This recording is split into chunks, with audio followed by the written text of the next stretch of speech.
नमस्कार, news India देख रहे हैं आप। मैं हूं कुंदन जबैर। हम फिर हाजिर हैं अपने ग्राउंड जीरो के हीरोज के साथ। इस खास बुलेटिन में हमारे हीरो बताएंगे हर खबर की जमीनी हकीकत, वो भी ग्राउंड जीरो से। उत्तर प्रदेश में नाराज ब्राह्मणों को मनाने के लिए भारतीय जनता पार्टी जमीन आसमान एक किए हुए है। केंद्रीय स्तर पर इसके लिए एक कमेटी बनाई गई है, जिसके अध्यक्ष राज्यसभा सांसद शिव प्रताप शुक्ला बनाए गए हैं।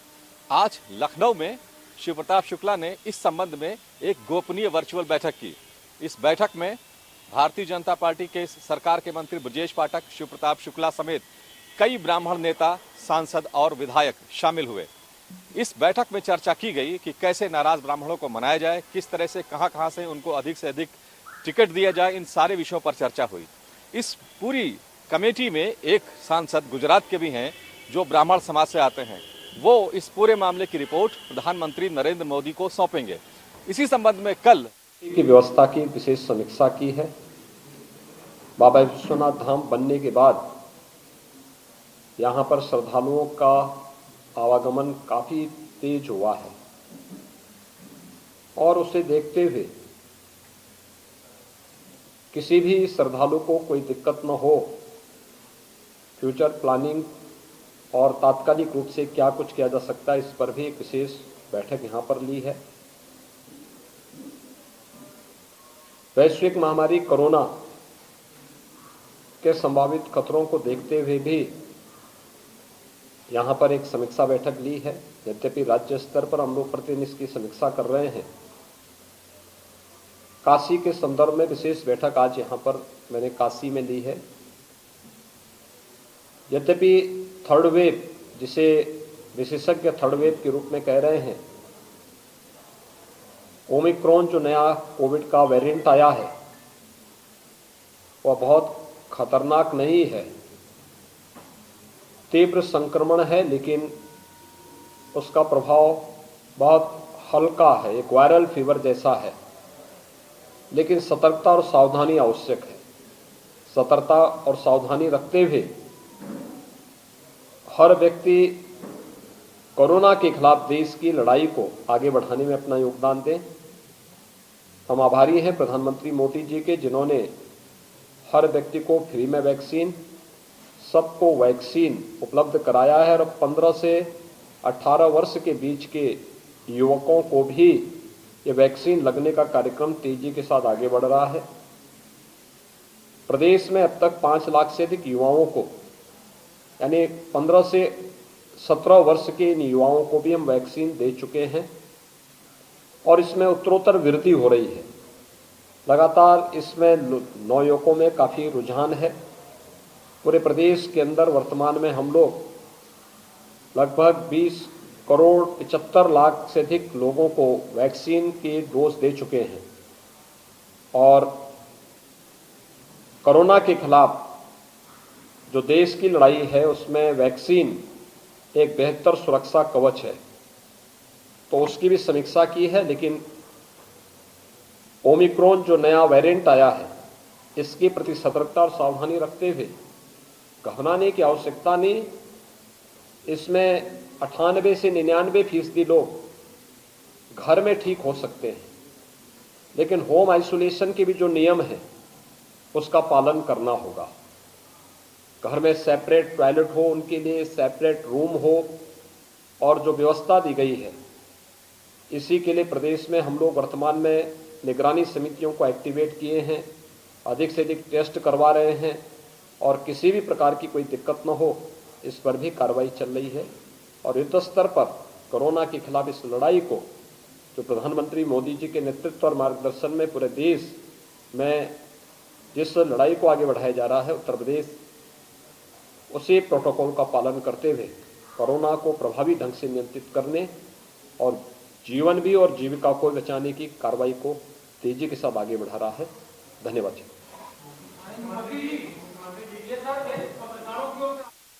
पहुंचे बनारस में, वहां पर बाबा विश्वनाथ कॉरिडोर का लोकार्पण होने के बाद बड़ी संख्या में वहां पर श्रद्धालु पहुंच रहे हैं और वहां पर तैयारियां क्या है इसका भी जायजा लिया है। उन्होंने अधिकारियों के साथ मीटिंग की है। कोरोना पर भी उन्होंने अपनी बात रखी। उन्होंने कहा कि सरकार उसके लिए तैयार है, कोरोना की चुनौतियों से निपटने के लिए तैयार है। और कुछ देर पहले की तस्वीरें हम आपको दिखा रहे हैं। जब बाबा विश्वनाथ जो पूजा अर्चना करने के लिए मंदिर में पहुंचे, वो तस्वीरें भी हम आपको दिखा रहे हैं। और एक बार फिर से हम आपको दिखाते हैं ग्राउंड जीरो के हीरोज। सुरक्षा कारणों से लेकर देश के 2 प्रधानमंत्री ऐसे हैं जो इसको देश ने खोया, और वो भी सुरक्षा को लेकर। लगातार आतंकी घटनाएं जो हो रही है उसको लेकर जो है कहीं ना कहीं एक सवाल खड़े किए जा रहे थे। और ऐसे में कल जिस तरह से प्रधानमंत्री नरेंद्र मोदी, जिनको न सिर्फ देश में बल्कि पूरे विदेशों में सबसे ज्यादा जो है थ्रेट है, उनको एसपीजी प्रोटेक्टी है, और ऐसे में पंजाब की सरकार ने उनकी सुरक्षा का जो है दायित्व जो पंजाब सरकार के पास था वो सही से निर्वहन नहीं किया, और 20 मिनट पंजाब के एक सड़क पर जो है प्रधानमंत्री को रुकना पड़ा। ऐसे में हमारे साथ प्रताप शुक्ला जी हैं जो कि राज्यसभा सांसद हैं। आप सर क्या कहेंगे आप इस पे कि कल जो घटना हुई उस पर? देखिए, कल जो घटना हुई, मुझे लगता है कि पंजाब सरकार की ये चूक का बहुत बड़ा परिणाम है। इस तरह से प्रधानमंत्री को अगर बार बार वहाँ के मुख्यमंत्री कह रहे हैं कि सड़क मार्ग से गए, मुझे जानकारी नहीं थी, फिर उनको अपने पद से त्यागपत्र दे देना चाहिए। कि मुख्यमंत्री को जानकारी नहीं होती है कि हेलीकॉप्टर नहीं जा पा रहा है, तो ऐसी स्थिति में प्रधानमंत्री वहाँ जाएंगे तो सड़क मार्ग से जाएंगे। उनको ये भी जानकारी नहीं थी कि वहाँ पर कुछ लोग उनके मार्ग को रोक रहे हैं। फिर ऐसी स्थिति में मुझे लगता है कि वह सरासर झूठ बोल रहे हैं। पंजाब की पुलिस झूठ बोल रही है। प्रधानमंत्री की सुरक्षा के साथ वहाँ चूक नहीं हुई, बल्कि कुछ दूसरी घटना ये करने वाले थे जो भगवान की कृपा से नहीं हुई। हम सब लोग, पूरा देश आज प्रधानमंत्री नरेंद्र मोदी जी के स्वस्थ होने की कामना कर रहा है। उनको आगे भी वह इसी प्रकार से देश की सेवा करते रहे, इसके लिए कामना कर रहा है। एक सबसे बड़ा सवाल यह है कि प्रधानमंत्री जिस जगह पे मौजूद थे, महज 10 किलोमीटर की दूरी के पर जो है पाकिस्तान का बॉर्डर लगता है। ऐसे सूरत में जो है प्रधानमंत्री की इतनी बड़ी चूक को लेकर, और जिस तरह से आज पूरे अलग अलग तरीके के बयानबाजी जो है कांग्रेस पार्टी कर रही है।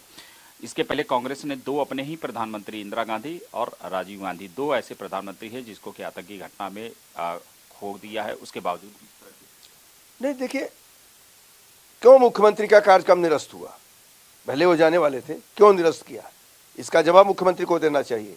प्रधानमंत्री आ रहे हैं, पहले कह दिए तो कि मुझे आने जाना है तो दूसरा पर मत किया, लेकिन मुख्यमंत्री की का कार्यक्रम होने के बावजूद भी अगर उन्होंने निरस्त किया तो कहीं कोई षड्यंत्र है, और इस षड्यंत्र की जांच होनी चाहिए। और निश्चित रूप से मैं मान करके चलता हूं कि पंजाब जैसी सरकार को बर्खास्त करना चाहिए। ये सही बात है कि प्रधानमंत्री सिर्फ और सिर्फ भारतीय जनता पार्टी के प्रधानमंत्री नहीं बल्कि देश के प्रधानमंत्री हैं, और इस तरह का सुरक्षा का चूक कहीं ना कहीं ये दर्शाता है कि किसी न किसी तरह के उनके ऊपर जो है एक साजिश है। क्योंकि इसके पहले भी आईबी से लेकर तमाम जो इंटेलिजेंस की जो एजेंसियां हैं उन्होंने रिपोर्ट दी है कि प्रधानमंत्री के ऊपर जिस तरह का थ्रेट है उसको लेकर जो है निश्चित तौर पर कहीं पंजाब सरकार को सतर्क रहना चाहिए। सुंदरम के साथ अभिनव पांडे, न्यूज इंडिया, लखनऊ। 5 राज्यों में विधानसभा चुनाव का शंखनाद अब किसी भी समय हो सकता है। गुरुवार को चुनाव आयोग के साथ गृह मंत्रालय, चिकित्सा एवं स्वास्थ्य मंत्रालय और नीति आयोग के सदस्यों ने महत्वपूर्ण बैठक की। इस बैठक में कोरोना के बढ़ते प्रकोप के बीच 5 राज्यों में विधानसभा चुनाव किस प्रारूप में करवाया जाए, इस पर निर्णय लिया गया है और चर्चा की गई है। सभी अधिकारियों से सुझाव मांगे गए कि नामांकन से लेकर मतदान तक किस प्रारूप में चुनाव करवाया जाए ताकि कोरोना चुनौती ना बने और तय समय पर चुनाव संभव हो। ऐसे में तमाम अधिकारियों ने अपने सुझाव भी दिए और चर्चा में शामिल भी हुए। बता दें कि मुख्य चुनाव आयुक्त खुद पिछले समय जिन जिन राज्यों में विधानसभा चुनाव होने हैं वहां जाकर निर्णय लेकर आए हैं, समीक्षा कर आए हैं कि किस प्रारूप में चुनाव करवाया जाए ताकि कोरोना के बढ़ते प्रकोप के बीच तय समय पर चुनाव हो सके। और आज की बैठक में भी अंतिम फैसला लिया गया है, अंतिम चर्चा की गई है कि किस प्रारूप में चुनाव करवाया जाए ताकि कोरोना चुनौती ना बने और तय समय पर चुनाव संभव हो। तो साफ तौर पर कहा जा सकता है कि आज बैठक में चिकित्सा एवं स्वास्थ्य विभाग के अधिकारियों ने अपने अपने सुझाव दिए, चर्चा की गई कि कैसे चुनाव करवाया जाए, क्या क्या चीज़ों की हिदायत देनी होगी और राजनीतिक दलों को भी सुनिश्चित किस प्रकार से करवाया जाए कि वे बड़ी रैली ना करें, रोड शो ना करें ताकि कोरोना अपना विकराल रूप चुनाव के दौरान न ले पाए। ये निर्देश भी राजनीतिक दलों को दिए जाएंगे। और इसके साथ ही किस प्रारूप में चुनाव होगा, चुनाव आयोग की भूमिका भी इसमें महत्वपूर्ण हो जाती है, गृह मंत्रालय की भी भूमिका महत्वपूर्ण है। और इसी के मद्देनजर गृह मंत्रालय एडिशनल फोर्सेस को भी चुनाव के मद्देनजर 5 राज्यों में तैनात करेगा ताकि कोरोना को नियंत्रित करते हुए सफलतापूर्वक चुनाव करवाया जाए और किसी प्रकार की कोई अनदेखी और अनहोनी ना हो। कैमरा पर्सन आकाश के साथ लखवीर सिंह शेखावत, न्यूज़ इंडिया, दिल्ली। कल प्रधानमंत्री की सुरक्षा में चूक हुई और हर बार ट्वीट करने वाली कांग्रेस इस बार चुप है। हमारे साथ बात करने के लिए यूपी कैबिनेट मंत्री सतीश महाना जी हैं। हर बार ट्वीट करने वाली प्रधानमंत्री की सुरक्षा में चूक हुई, एक शब्द भी नहीं बोला। देखिए, बोला उन्होंने, उनके कांग्रेस के प्रवक्ता ने कहा कि हाउ इज द जोश। अगर प्रधानमंत्री जी के रैली में इस प्रकार की चूक हो और दुर्भाग्य से प्रधानमंत्री जी को वापस आना पड़े, इससे बड़े, और उसके बाद ये ट्वीट हो कि हाउ इज द जोश, इसका मतलब आपने प्रायोजित ढंग से उसको किया था और आप उसको पूछ रहे हैं कि हाउ इज द जोश। उनका नेगेटिविटी, जो उनकी विचारधारा, जो उनकी मंशा थी, जो उनकी बुद्धि थी, जो सोच थी, वो उनके इस ट्वीट से सामने आ गई। पर अगर बात की जाए तो प्रियंका गांधी हर बात पे ट्वीट करती हैं, राहुल गांधी खुद यूपी को लेकर लगातार बोलते रहते हैं। इतनी बड़ी घटना हो गई पंजाब में, इस पर कुछ नहीं बोल रहे, क्योंकि ना बोलने का एक और मुझे ये स्पष्ट होता है कारण कि कहीं ना कहीं चोर की दाढ़ी में तिनका है। जो कुछ उनके द्वारा प्रायोजित ढंग से ये किया गया था, उसका मन के अंदर उनको पाप है, इसलिए नहीं बोले होंगे। पर अगर बात की जाए तो अब बीजेपी जो है वो पूरे देश में पूजा पाठ करने जा रही है। अभी लगातार ये सौभाग्य की बात है कि इस देश को ऐसे प्रधानमंत्री मिले जिनका अपना कोई व्यक्तिगत एजेंडा नहीं है, जिनका केवल एक लक्ष्य है कि देश और समाज के लिए काम करना है, जिनका 24 घंटे एक ही चिंतन है कि देश की जनता का कैसे भला कर सकें, देश के स्वाभिमान को कैसे आगे बढ़ा सकें। जो सौभाग्य से जिनके आने के बाद हर व्यक्ति समझता है कि मेरे प्रधानमंत्री हैं, नौजवान समझता है कि मेरे प्रधानमंत्री हैं, माताएं बहनें समझती हैं कि मेरे हैं, किसान समझता है कि मेरे हैं, मजदूर समझता है कि मेरे, गरीब आदमी को लगता है कि हमारे संरक्षक के रूप में कोई है। केवल देश में उस गरीब आदमी से अंत्योदय का लक्ष्य जो माननीय दीनदयाल जी ने दिया था, उसको पूरा करने का काम माननीय प्रधानमंत्री श्रीमान नरेंद्र मोदी कर रहे हैं। उसके साथ साथ देश के उस व्यक्ति की चिंता करने के साथ साथ दुनिया भर में भारत का आन मान और सम्मान बढ़ाने का काम भी प्रधानमंत्री कर रहे हैं।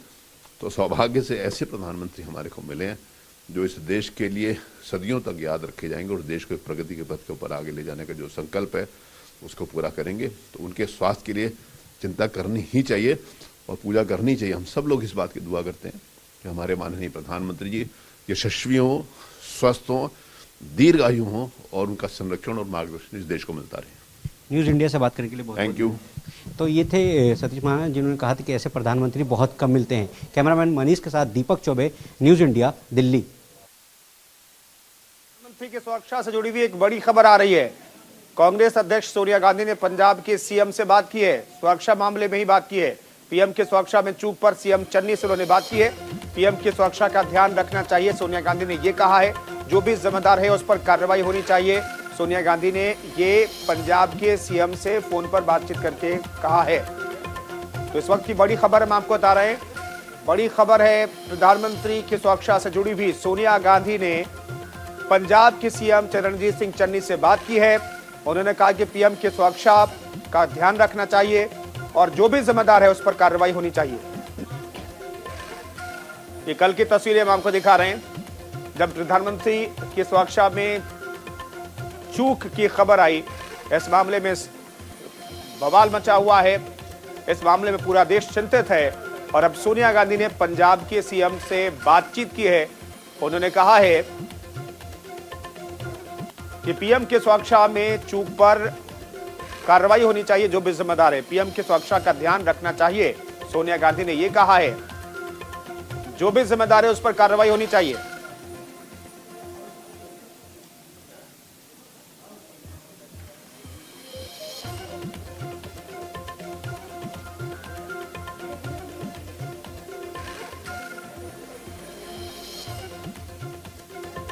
एक और बड़ी खबर हम आपको बताते हैं। पीएम की सुरक्षा में चूक पर केंद्रीय मंत्री अनुराग ठाकुर ने कहा है, पीएम की सुरक्षा में बड़ी चूक हुई है।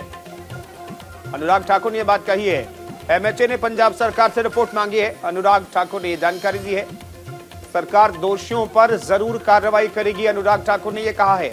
गृह मंत्रालय इस मामले पर कड़ा फैसला लेगा। अनुराग ठाकुर ने देश के प्रधानमंत्री की सुरक्षा में चूक के मामले में देश को यह भरोसा दिलाने की कोशिश की है। प्रधानमंत्री जी की सुरक्षा में जो चूक ही नहीं, बहुत बड़ी चूक जो पंजाब में हुई,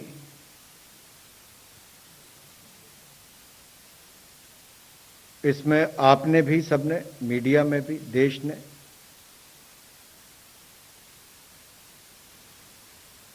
इस पे अपने अपने विचार व्यक्त किए हैं।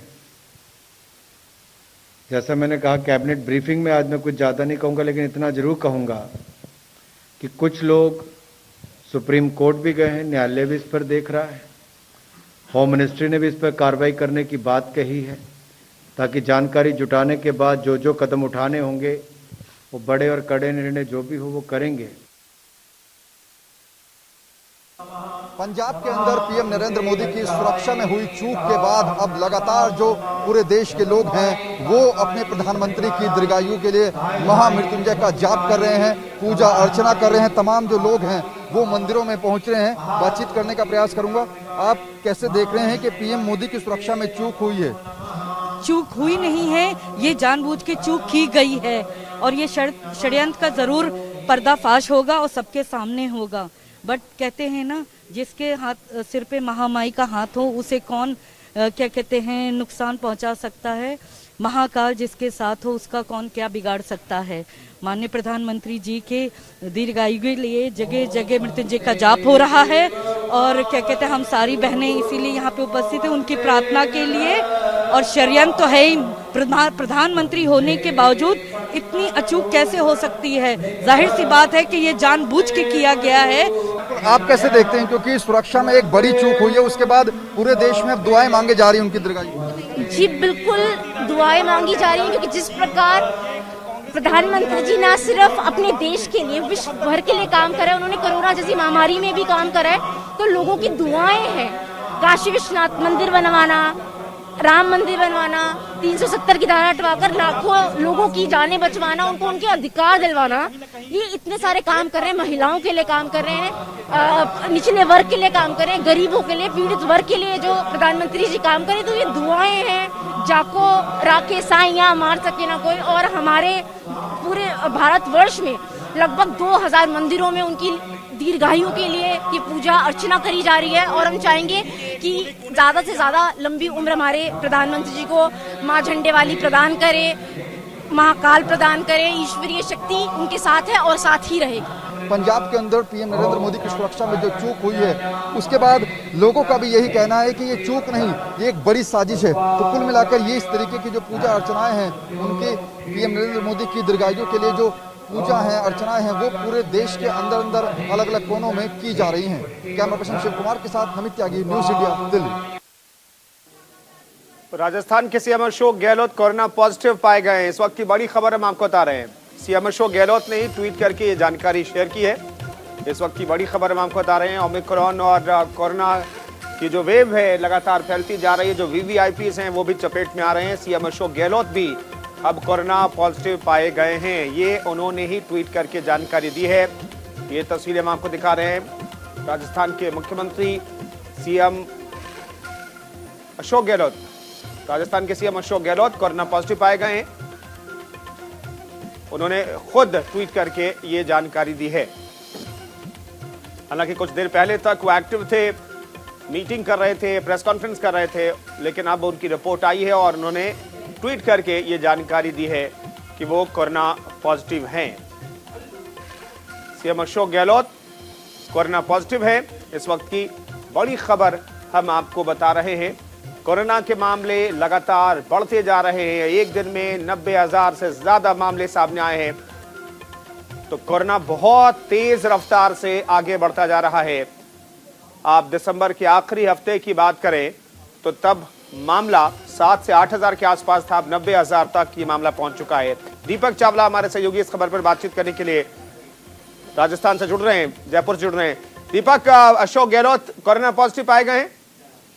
देखिए, बिल्कुल मुख्यमंत्री अशोक गहलोत कोरोना पॉजिटिव आए हैं और खुद उन्होंने ट्वीट कर ये जानकारी दी है और कहा है कि मुझे हल्के जो लक्षण है वो यहाँ पर मुझे महसूस किए गए। पहला उन्होंने पॉजिटिव जो रिपोर्ट है वो उनकी पहली जांच है वो पॉजिटिव आई गई है। अभी कुछ देर पहले ही मुख्यमंत्री अशोक गहलोत जो है वो पत्रकारों से रूबरू हो रहे थे और उन्होंने कहा भी था कि राजस्थान में लॉकडाउन नहीं लगेगा। जब वो प्रेस कॉन्फ्रेंस कर रहे थे तभी भी वो जो है उनकी तबीयत नासाज लग रही थी और अभी जैसे ही वो अपने आवास पर पहुंचे तो उन्होंने ट्वीट करके ये जानकारी दे दी है। तो राजस्थान के मुख्यमंत्री भी अब कोरोना की चपेट में आ चुके हैं। इसके अलावा मैं आपको बता दूं राजस्थान में भी जो है कोरोना लगातार तेजी से बढ़ रहा है। कल राजस्थान के अंदर 1880 मामले आए हैं जो कि पिछले 5-6 महीने में सबसे ज्यादा रिकॉर्ड जो है मामले है। और इसके अलावा ओमिक्रॉन की बात करें तो राजस्थान के अंदर 236 ओमिक्रॉन के मामले आ चुके हैं और इन सबके बीच में अब मुख्यमंत्री अशोक गहलोत भी कोरोना की चपेट में आ चुके हैं। हालांकि एक राहत की बात यह है कि उनको कोई ज्यादा गंभीर लक्षण नहीं है। उन्होंने कहा है कि मुझे हल्के जो लक्षण है वो महसूस हुए हैं। उम्मीद करते हैं कि जल्द वो स्वस्थ हो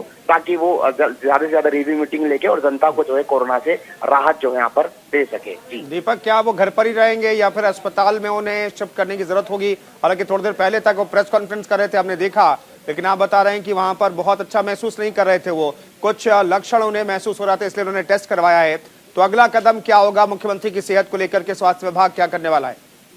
और देखिए बिल्कुल अभी फिलहाल मुख्यमंत्री अशोक गहलोत अपने निवास पर ही है और जो दवाई का जो शेड्यूल होता है वो उनका जारी है और अस्पताल में एडमिट कराने की फिलहाल जो है नौबत स्थिति यहाँ पर नहीं है। क्योंकि मैंने कहा कि उन्होंने भी कहा कि उनको जो है हल्के लक्षण है, यानी कि जो मामूली जो सिम्टम होते हैं जिसमें हल्का बुखार होना, खांसी होना, जुकाम होना, एसिम्टोमेटिक जिन्हें कहा जाता है, इस सिम्टोमेटिक में जो है आपको एडमिट होने की जरूरत नहीं। तो बहरहाल जो है मुख्यमंत्री अशोक गहलोत भी अभी फिलहाल इस स्थिति में नहीं है कि वो एडमिट हो, लेकिन फिर भी डॉक्टर की स्पेशल टीम है जो कि सीएम आवास पे मौजूद है, जो उनका निरीक्षण जो है वो लगातार कर रही है। अगर नौबत आएगी तो उन्हें एडमिट कराया जाएगा। फिलहाल वो अपने घर पर है, आइसोलेट है और डॉक्टरों की देखरेख में दवाइयां का उपचार जो है वो ले रहे हैं। बिल्कुल, तो फिलहाल ये जानकारी हमारे सहयोगी दीपक दे रहे हैं कि मुख्यमंत्री घर पे ही रह करके अपना इलाज करवाएंगे, होम आइसोलेशन में रहेंगे। फिलहाल थोड़ी देर पहले उन्होंने ट्वीट करके ये जानकारी दी है, जैसे आप टीवी स्क्रीन पर देख रहे हैं। कोविड टेस्ट करवाया, जो पॉजिटिव आया है, ये मुख्यमंत्री ने ट्वीट करके जानकारी दी है। हल्के लक्षण मिले हैं, अब कोई अन्य परेशानी नहीं है। हालांकि उन्होंने ये भी ऐड ऑन किया है, आज मेरे संपर्क में आए सभी लोगों से निवेदन है कि वे स्वयं को आइसोलेट कर लें और अपना कोविड टेस्ट अवश्य करवाएं। ये मुख्यमंत्री अशोक गहलोत ने लोगों से अपील की है, क्योंकि थोड़ी देर पहले तक वो प्रेस कॉन्फ्रेंस कर रहे थे और प्रेस कॉन्फ्रेंस में सैकड़ों की तादाद में पत्रकार भी वहां पर मौजूद होंगे। शुक्रिया दीपक इस खबर पर जानकारी देने के लिए।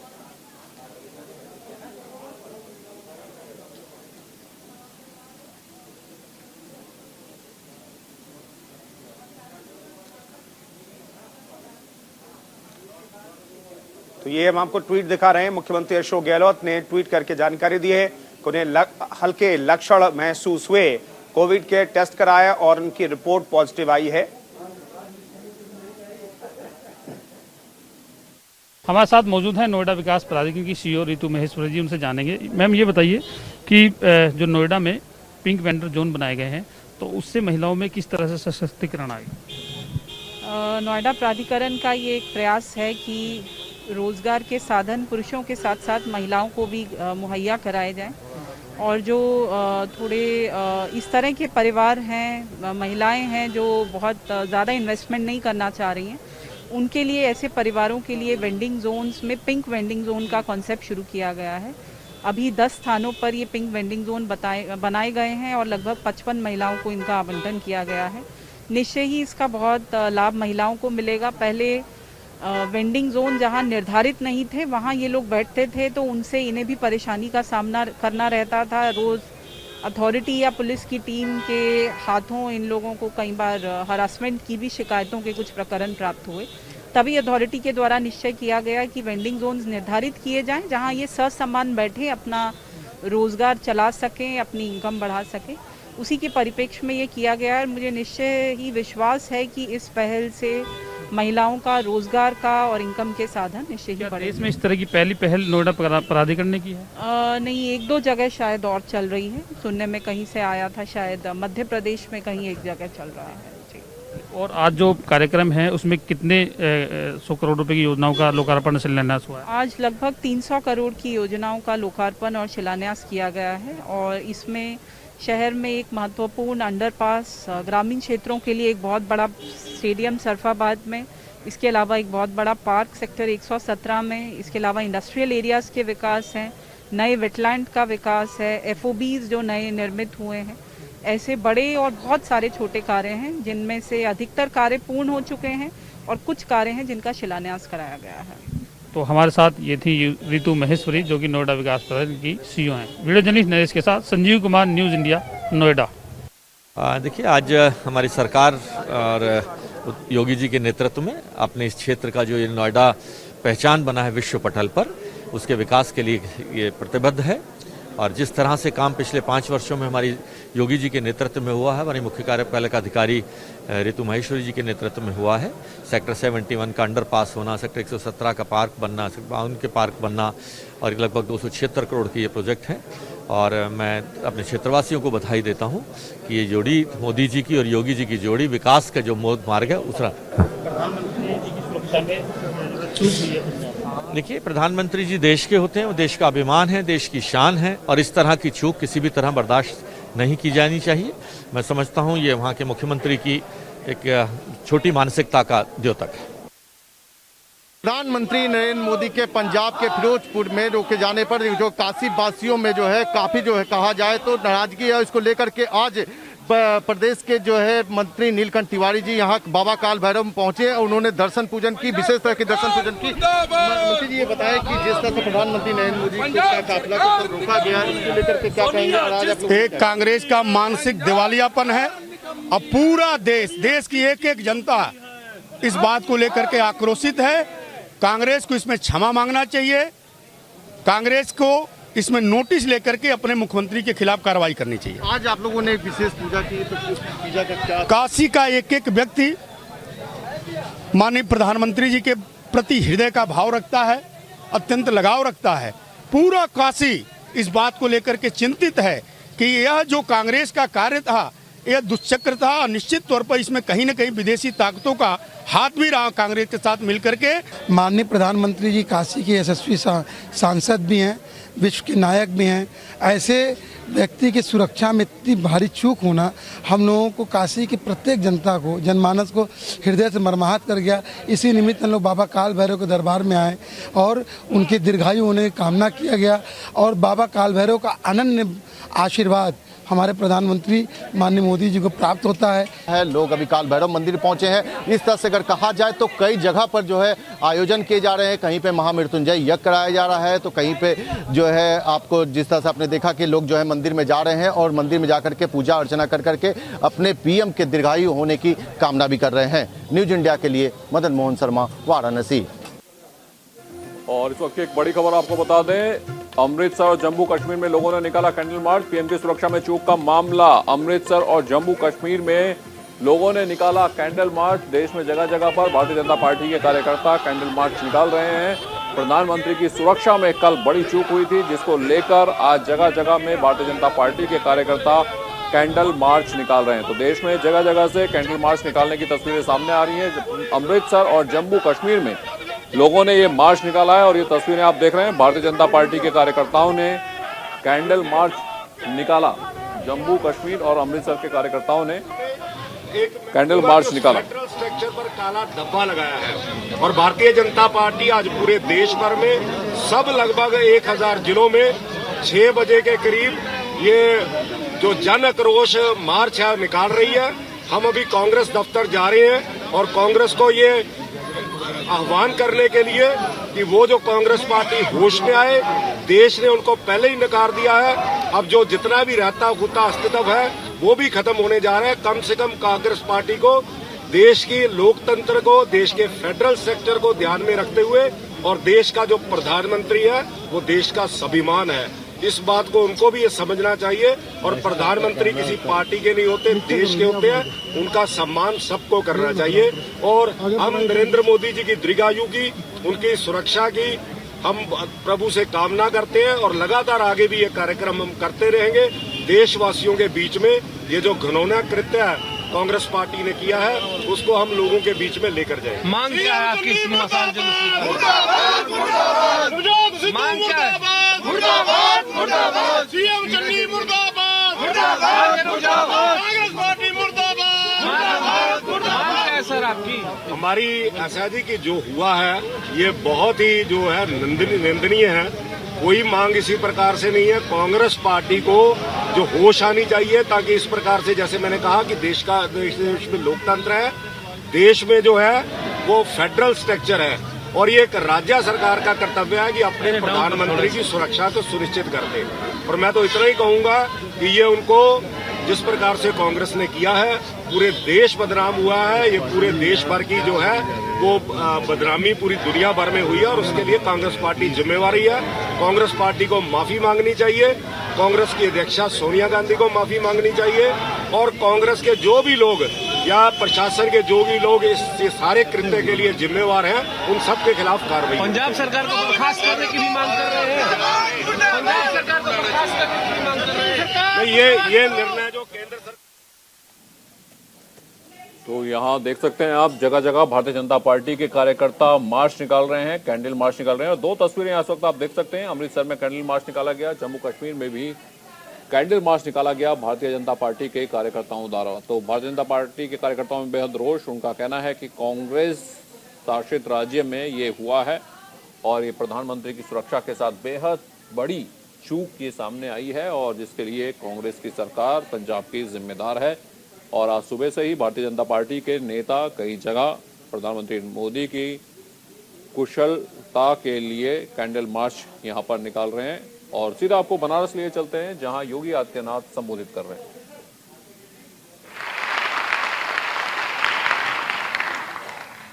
हम सब जानते हैं प्रधानमंत्री मोदी जी ने 2014 में डिजिटल इंडिया की बात की थी और उस समय युवाओं के लिए अनेक कार्यक्रम उन्होंने घोषित किए थे। प्रधानमंत्री स्टार्टअप योजना, प्रधानमंत्री स्टैंड अप योजना, प्रधानमंत्री मुद्रा योजना, युवा स्वरोजगार योजना और अनेक प्रकार के कार्यक्रमों के माध्यम से देश के युवाओं को एक नई दिशा दी थी। आज भारत दुनिया का सबसे युवा देश है। सर्वाधिक युवा दुनिया में भारत के अंदर निवास करता है और उसमें भी उत्तर प्रदेश में सर्वाधिक युवा है। मैं आप सबको देख रहा हूं इतनी बड़ी संख्या में। इसमें से कितने लोगों ने वैक्सीन ले लिया है? बहुत सुंदर, अभिनंदन आपका। इसमें से नए मतदाता कितने हैं? फर्स्ट टाइम जिनको वोट देने का अवसर मिलेगा। बहुत सुंदर। यानी जो हम कहते हैं कि भारत देश दुनिया का और उत्तर प्रदेश देश का सबसे युवा राज्य उत्तर प्रदेश है, तो आप सबके बल पर ही हम लोग कहते हैं, क्योंकि ये युवा शक्ति है और इस युवा शक्ति की जो दिशा होगी वह देश की दिशा होगी। मित्रों, हम सबको इस बारे में देखना होगा कि आज भारत एक बार पुनः देश दुनिया के अंदर एक ताकत के रूप में उभर रहा है। वैश्विक मंच पर भारत की अपनी एक प्रतिष्ठा पुनः बनी है और दुनिया भारत की इस ताकत को महसूस कर रहा है। लेकिन उस ताकत के लिए एक सामूहिक सबको करना पड़ेगा। सभी लोग मिलकर के जब इस दिशा में कार्य प्रारंभ करेंगे तो भारत दुनिया की सबसे बड़ी ताकत के रूप में उभरेगा और उसी ताकत के लिए हम सब एकजुट होकर के कार्य कर सकें। यह भारत ने कोरोना कालखंड में दुनिया के सामने साबित करके दिखाया है कि दुनिया के अंदर बहुत सारे देश ऐसे हैं। दुनिया के अंदर जब बात होती है तो अमेरिका की बात होती है कि अमेरिका सबसे साधन संपन्न सबसे शक्तिशाली देश दुनिया का है, लेकिन अमेरिका की कुल आबादी भारत की आबादी की 1/4 है और 1/4 आबादी के बावजूद कोरोना कालखंड में अमेरिका के अंदर जितनी मौतें हुई, अगर आप देखेंगे उसकी तुलना भारत से करेंगे, भारत की आबादी 135 करोड़, अमेरिका की आबादी कुल 33 करोड़, लेकिन अमेरिका में भारत से 1.5 गुना मौतें हो गई। यानी वहां पर मौत हुई 6.5 लाख से ज्यादा। भारत से कई ज्यादा मौतें हो गई। कोरोना प्रबंधन भारत का बेहतर था, प्रभावी था। हेल्थ इंफ्रास्ट्रक्चर भले ही भारत में पहले से ही कमजोर रही हो, विगत 7 वर्षों में उसको अच्छा बनाने का प्रयास हुआ, लेकिन कोरोना प्रबंधन भारत का दुनिया के अंदर सबसे अच्छा था और उसका परिणाम रहा कि भारत के अंदर प्रधानमंत्री मोदी जी के नेतृत्व में जीवन और जीविका दोनों को बचाने के लिए जो कार्यक्रम चले, उस अभियान का हिस्सा है टैबलेट और स्मार्टफोन वितरण की कार्रवाई।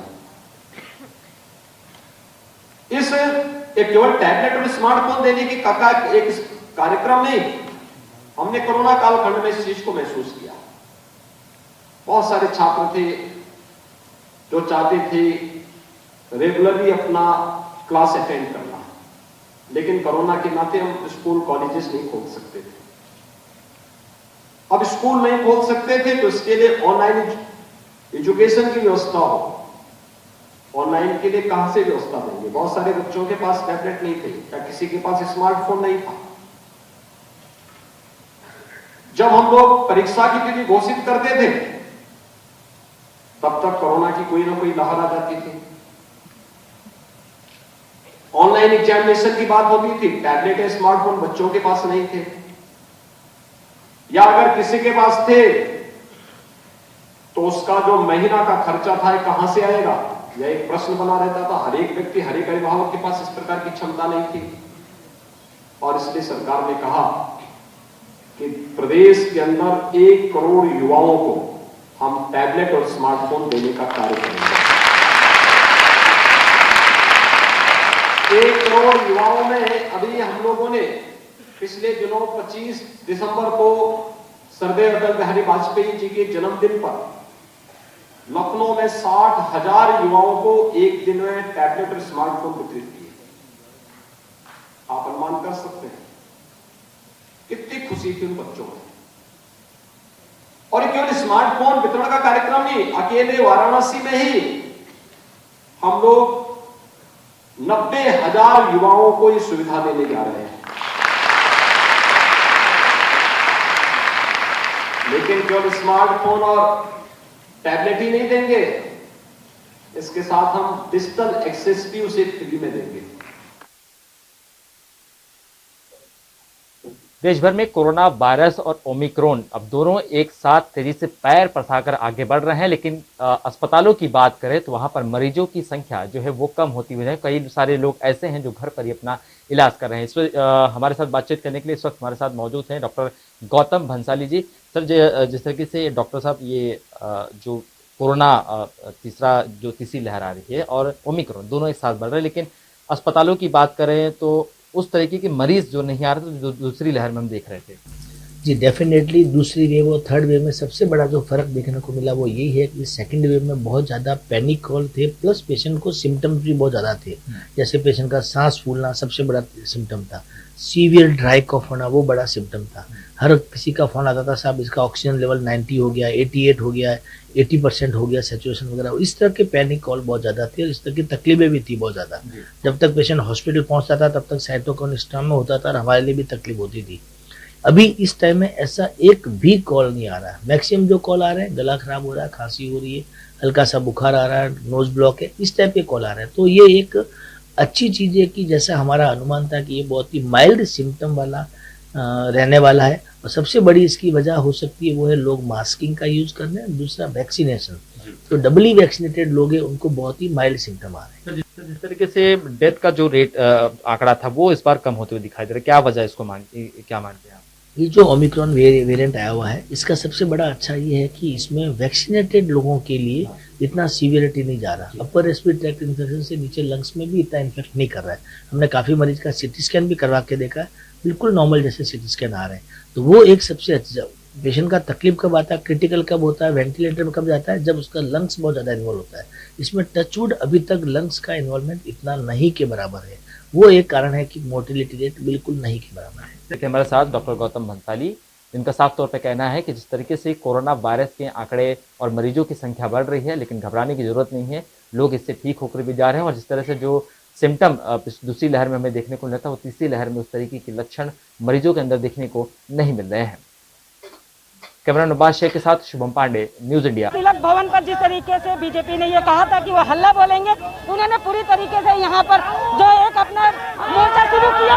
हमारे साथ में तिलक यहाँ पर तमिल सेल्वन जो यहाँ के एमएलए, उनसे जानेंगे। सर क्या कहेंगे, कितने आज यहाँ पर आप लोगों को उतरना पड़ा मैदान में?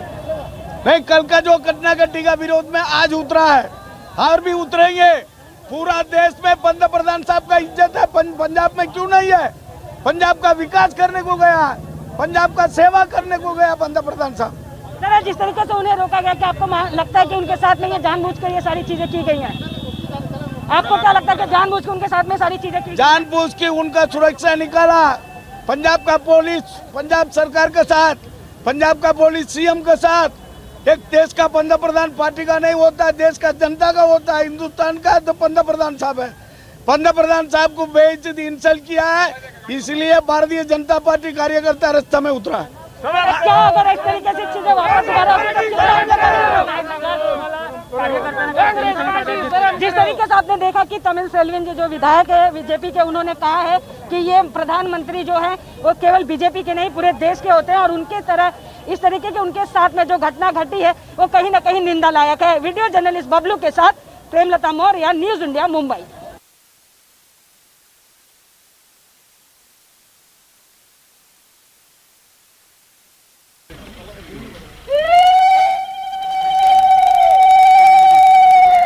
भारतीय जनता पार्टी के नेता अलग अलग जगहों पर प्रधानमंत्री नरेंद्र मोदी की सुरक्षा के लिए मृत्युंजय का भी पाठ किया, महामृत्युंजय मंत्र का। और ये असम के सीएम हेमंत बिश्व शर्मा है जो पूजा कर रहे हैं, और ये तस्वीरें आप सीधा देख रहे हैं असम से, जहां पर हेमंत बिश्व शर्मा पूजा करने पहुंचे। असम के सीएम हेमंत बिश्व शर्मा ने पूजा की, और सुबह से ही इस तरह की तस्वीरें लगातार सामने आ रही हैं। योगी आदित्यनाथ ने भी प्रधानमंत्री की सुरक्षा के लिए, कुशलता के लिए पूजा अर्चना की। शिवराज चौहान ने भी प्रधानमंत्री नरेंद्र मोदी की सुरक्षा के लिए पूजा अर्चना की। भोपाल के गुफा वाले मंदिर में उन्होंने पूजा अर्चना की। और अब असम के सीएम हेमंत बिश्व शर्मा ने भी पूजा की है, और ये तस्वीरें सीधा आप असम से देख रहे हैं। असम के मुख्यमंत्री हेमंत बिश्व शर्मा यहाँ पर हवन करते हुए, पूजन करते हुए आपको नजर आएंगे। तो आज पूरे दिन देश भर में भारतीय जनता पार्टी के कार्यकर्ताओं ने पूजा की। पंजाब यात्रा के दौरान पीएम नरेंद्र मोदी की सुरक्षा में हुई चूक को देखते हुए आज दिन भर भारतीय जनता पार्टी के नेताओं ने अलग अलग जगह पर पूजा अर्चना की और कई जगह पर महामृत्युंजय मंत्र का पाठ किया। और ये तस्वीरें सीधा असम के सीएम हेमंत बिश्व शर्मा की हैं, जो कि पूजा अर्चना कर रहे हैं। तो असम के सीएम हेमंत बिश्व शर्मा की ये तस्वीरें। प्रधानमंत्री नरेंद्र मोदी कल पंजाब के दौरे पर थे, जहां उनके काफिले में सुरक्षा की चूक हुई।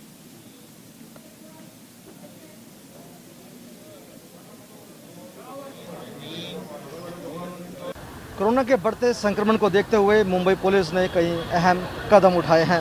इसमें से एक है कि 55 साल से उम्र से ज़्यादा के पुलिस वाले हैं वो घर से ही काम करेंगे। आज होम मिनिस्टर दिलीप वलसे पाटिल ने भी इस बात की तस्दीक की। हमारे साथ बात करने के लिए डीसी प्रणय अशोक हैं। सर, आज का जो डिसीजन लिया गया था, बताया गया कि 55 साल से ऊपर के जो भी लोग हैं उन्हें घर से काम करेंगे, तो मुंबई पुलिस को कहीं ना कहीं इससे प्रॉब्लम नहीं होगी? जी, जो भी आदेश आए हैं, अभी मैं भी इधर फील्ड पे ही हूँ तो अभी देखना पड़ेगा मुझे। बट ये जो वेरिएंट है इसका संक्रमण बहुत तेज़ी से फैलता है, और ऑल्दो हमारे सभी लोग ऑलमोस्ट 99.9% लोग डबल वैक्सीनेटेड हो गए हैं, फिर भी इस समय हमें सभी को ध्यान रखने की ज़रूरत है। संक्रमण में वैक्सीनेशन का जो प्रभाव है कम होता है, लेकिन फिर भी है। सो इसको मद्देनज़र रखते हुए शासन ने जो भी निर्णय लिया है उसे फॉलो करना हम सबका जिम्मेदारी है। और इसके साथ ही साथ ये एक तरीके से एक प्रिवेंटिव मेजर है। हम स्पेशली जो हमारे 55 के ऊपर के जो स्टाफ है उनको वल्नरेबल होता है, तो उनको सपोर्ट देने के लिए, उनकी सहूलियत के लिए ये स्टेप लिया है। एंड हम सभी को, हम नॉर्मली भी सभी को यही बता रहे हैं कि आप अपना ख्याल रखें। अपने फोर्स से हम रेगुलरली इंटरेक्ट करते हुए उन्हें मास्क, सैनिटाइज़र और ये सब के बारे में हम प्रोवाइड भी कर रहे हैं और अवेयर भी कर रहे हैं। सो ओवरऑल हम पूरी कोशिश कर रहे हैं कि हमारे कम से कम लोग संक्रमित हों। Thank you very much sir. देखिए, साफ तौर पर डीसी साहब ने कहा कि डरने की ज़रूरत है, घबराने की ज़रूरत नहीं है। पूरी तरह से मुंबई पुलिस मुस्तैद है, जनता के लिए भी और अपने लिए भी, सबकी सुरक्षा कर सकती है मुंबई पुलिस। इस समय मुंबई से न्यूज़ इंडिया के लिए कैमरा पर्सन बबलू राउत के साथ अरुण कौशिक।